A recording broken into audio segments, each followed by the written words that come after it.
السلام عليكم ورحمة الله وبركاته، أهلا بكم في قناتي قناة جاتو في جاتو. النهاردة إن شاء الله هنعمل مع بعضينا جاتو الفراولة بدون فواكه خالص وبدون فراولة. طريقة سهلة جدا وبسيطة وكمان اقتصادية، يعني هنعملهم في الخلاط ببيضتين بس. فتابع معايا الفيديو للنهاية إن شاء الله هتستفيدي. بس حابة أقولك الأول، لو أنت أول مرة تشوفي قناتي ياريت تشتركي وتفعلي الجرس وتحطي لايك للفيديو لو عجبك، ويلا بينا نشوف الجاتو اتعمل ازاي. في بولة كده أنا هستخدم كوبايتين من الدقيق. أنا استخدمت هنا الضحى، هاخد كوبايتين كده ما يكونوش مليانين. ممكن تستخدمي أي نوع دقيق بس متعدد الأغراض أو يكون خاص بالكيك. هستخدم كيك شيف 23 جرام بالظبط، أنا هستخدمه كله لأن أنا معتمدة عليه، لأن البيض يعتبر قليل. ورشة ملح صغيرة كده. في الخلاط بقى أنا هنزل بيه بيضتين كبار يكونوا في درجة حرارة الغرفة، نص معلقة صغيرة من الفانيليا، معلقة صغيرة من الخل، كوباية سكر حبيبات، نص كوباية من الزيت، كوباية إلا ربع من اللبن أو الحليب، ونقطتين كده إلى 4 نقط من اللون الأحمر اللي هو الجيل. لو انت عايزة درجة اللون أغمق ممكن تكتري. وهنزل كده بالخليط السائل بعد ما أكون ضربتها ضربة كويسة جدا، ومش هبالغ في الضرب بعد ما أنزله على المواد الجافة. في صاج كده مقاس 30 في 40، وهنزل بالخليط وافرده كويس واوزعه كده كويس،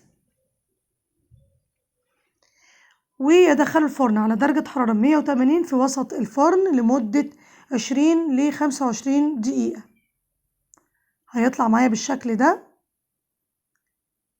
الكيكة هشة جدا ومفرغة من جوه وكمان طرية، ومش محتاجة انك انت تسقيها لبن او اي سيرب خالص، هي طرية جدا جدا.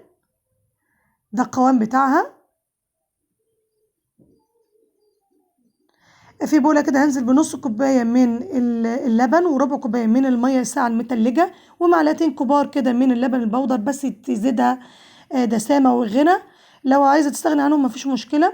وثلاث أظرف كده من دريم، ده كريم شانتيه بالفراولة.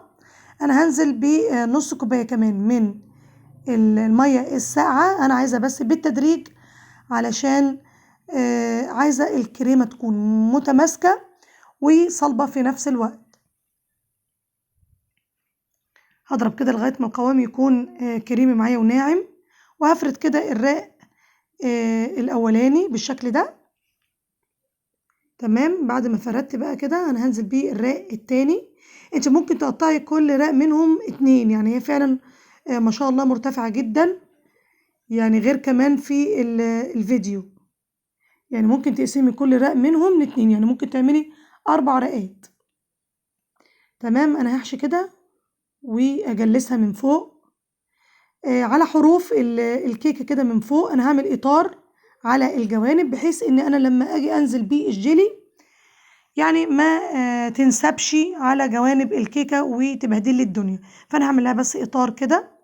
وهعمل معاكم كيس جيلي، ده جيلي فراوله. انا هاخد الباكو كله وهنزل عليه ب 200 جرام من الميه السخنه، دي الكوبايه الفرنساوي بالمنظر ده. وهقلب كده كويس بحيث ان انا هدوبها كويس، يعني انا هقعد اقلب فيها كده لغايه ما تدوب معايا.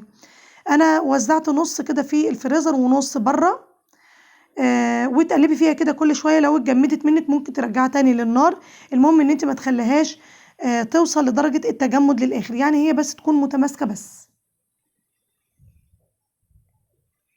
بعد ما دخلتها الفريزر تشد شويه، يعني حوالي كده نص ساعه. انا بقى هقص الزيادات دي. طبعا انا قص زيادات كتيره جدا، يعني هي في الاخر قطعت لي 10 قطع من الجاتو. انت ممكن تقطعي اكتر من 12 كمان، مش داسته. بس انا عشان التصوير قطعت 10 قطع. دي البلبله بتاعه النجمه. هعمل روزيتات كده بسيطه جدا على الحروف من نفس الكريمه، يعني انا ما زودتش كريمه، هي نفس الكريمه. انا هستخدم هنا بقى للتزيين الدست الذهبي، يعني حوالي معلقه صغيره كده، وهنزل عليه بنقطتين ميه ما تكتريش، وهقلبه كويس جدا. واي بلبله عندك كده تكون واسعه بالشكل ده هغمسها بالمنظر ده. وهنزل كده يعني هعلم بيها كده وانسخها على حروف الجاتوه بالشكل ده، يديني منظر جميل جدا. هي في الحقيقة كمان أجمل من كده وشكلها فعلا فاخر. يعني متخيلة من كيكة عادية جدا من بيضتين هتطلعي جاتوه فاخر جدا، واللي هيشوفه هيقول ان انت شارياه من بره. تابعي الطريقة دي والتكنيك ده هيديك شكل جميل جدا. هستخدم الكريسب اللي هو المدهب، يعني مفيش ابسط من كده، مقادير بسيطة ومفيش اي تعقيدات، هيديكي في الاخر جاتوه فاخر جدا وكمان كيكة هشة وطرية وشكل في منتهى الجمال. وكمان غير كده الطعم بتاعها مش عايزة اقولك طعمها جميل جدا جدا، جربوها بجد هتعجبكم.